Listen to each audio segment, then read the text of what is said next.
My name is Joe Kent. I'm an America First Republican running against Congresswoman Butler. Congresswoman Butler voted for the impeachment of President Trump with the Democrats. The Pacific Northwest has always been my home. I grew up camping and hiking throughout the Cascade Mountain Range and exploring the Columbia River Valley Gorge and Boy Scouts. I was fascinated by the outdoors.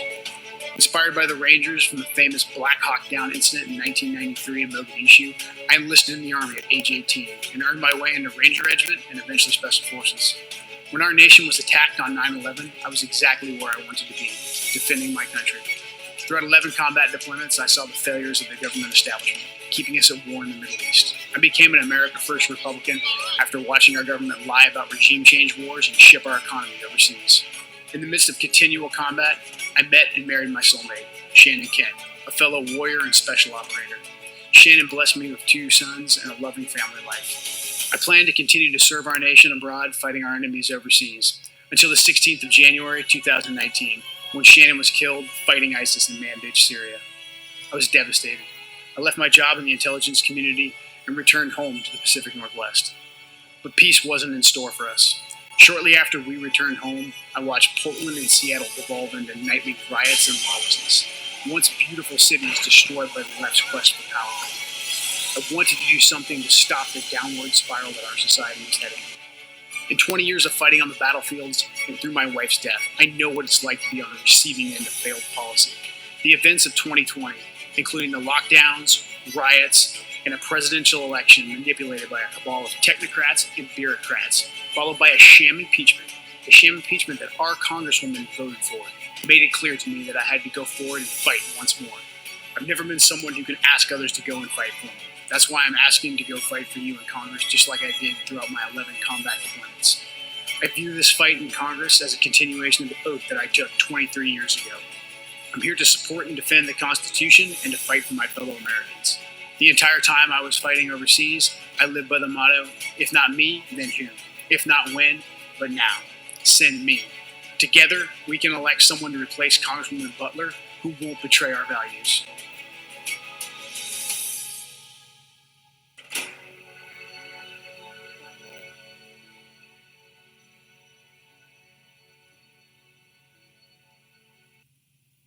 Okay, 11 combat tours, humility, tenacity, courage. Remember, courage is the most important of all the virtues because it is upon courage that all the other virtues rest. I want to introduce you now to the boardroom audience to Joe Kent out there in the great state of Washington. So, Joe, tell me, you're running against, you're in a primary against a sitting congressman. Why?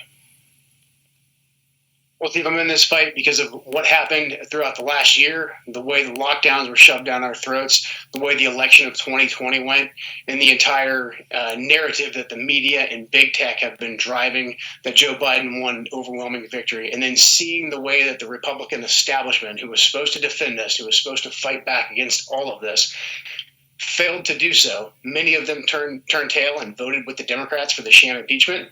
And then my Representative Jamie Herrera Butler went one step further and volunteered to be the star witness in the Democrats' sham impeachment trial. So seeing all that, I could see that we were under assault on all fronts, and if we did not move to change things, it would be too late. I have 2 young sons who lost their mother when they were very young, and I know someday I'm going to have to look them in the eyes and explain to them that this is the country that their mother gave her life fighting for, and the condition that we're in right now, I can't do that. So I need to go and take all the skills that I learned over 20 years in special operations and take the information fight to Washington, D.C. and secure a congressional seat here for my state, for my district, so I can defend our way of life. Joe, tell us a little bit about that district in a country that's so blessed by divine providence on just beauty, natural beauty. Tell us about Washington 3. What are the people like up there, and what's the district like?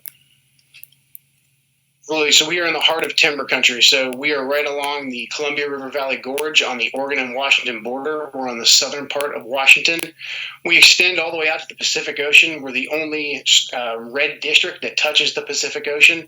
And then we go all the way to the east into the interior of the Columbia River Valley Gorge into key agricultural territory. So This area has really been affected deeply by the heavy-handed regulatory practices of the federal government for the last several decades, killing off our timber industry and heavily harming our fishing industry. So the people out here that are used to earning a living from the land, they've had the government do nothing but take that ability away from them. They started to see some relief with the America First policies that President Trump was putting into place, and they strongly rewarded President Trump and supported his agenda and greatly benefited from it. So here in the Pacific Northwest, we're at the mercy of our major urban hubs, our major cities, Portland to our south, and then Olympia and Seattle to our north. So by and large, we have governors that refuse to enforce law and order, and they even open up their cities as sanctuary cities. So we are fighting kind of on all fronts to preserve our way of life out here. And that's another reason why we just can't have weak Republicans like Jamie Herrera Butler represent us. Joe, you had 11 combat tours, deployments. Your wife gave her life in the fight for against ISIS, against the caliphate. Over the 20 years in special operations and deployed 11 times. What lessons? What have you learned from your combat experience? What have you learned in defending America abroad? Lessons I've learned that the average American who goes and joins the military and wants to fight for this country, loves our way of life. The U.S. military does an amazing job of putting together people from our entire country, all walks of life, and then honing them towards a common mission and a common goal to defend this country. So I got to see that. I got to live that. I got to lead men and women into combat to defend our country. But what I also saw was that our government, our establishment, on both sides of the aisle, left and right, does not have our best interests at heart always. Many times throughout the years, they kept us overseas for no actual gain, fighting for their obscure ideological beliefs, the neoconservative viewpoint, the neoliberal viewpoint. But really, they were just happy to leave us over there in Fester while our true adversaries, China, and then to a lesser degree, Russia and Iran, gained power and gained strength. But we continued to double down on failed ideologies. So seeing what President Trump had done with the America First agenda really rekindled the flames in my heart. And so seeing the way that President Trump gave us the ability to go out and decisively destroy our enemies like ISIS and like Iran without getting us into new wars, I think is the proper approach. And so those are the big lessons I learned on how we can put our country first, how we can have a strong foreign policy, but without getting bogged down in these never-ending wars. Joe, how do people get more access to what you're doing? What's your social media, and how they get access to any campaign literature so they can learn more about you and form their own opinions? Absolutely. JoeKentForCongress.com is my website. I have my stances on many issues there. They can read all about that. They can send me an email directly. And if they can, I'd really appreciate a donation. I'm in the fight against the rhinos, against the establishment, and against the far left. So there's a tab on there where they can donate as well. I'd really appreciate that. Joe Kent, American patriot, American hero. Sir, thank you so much for joining us today in the War Room. Thank you so much, Steve. I really appreciate it. Think about what Joe Kent fought for and the sacrifices the Kent family have made, particularly his wife dying in combat against ISIS to destroy the caliphate.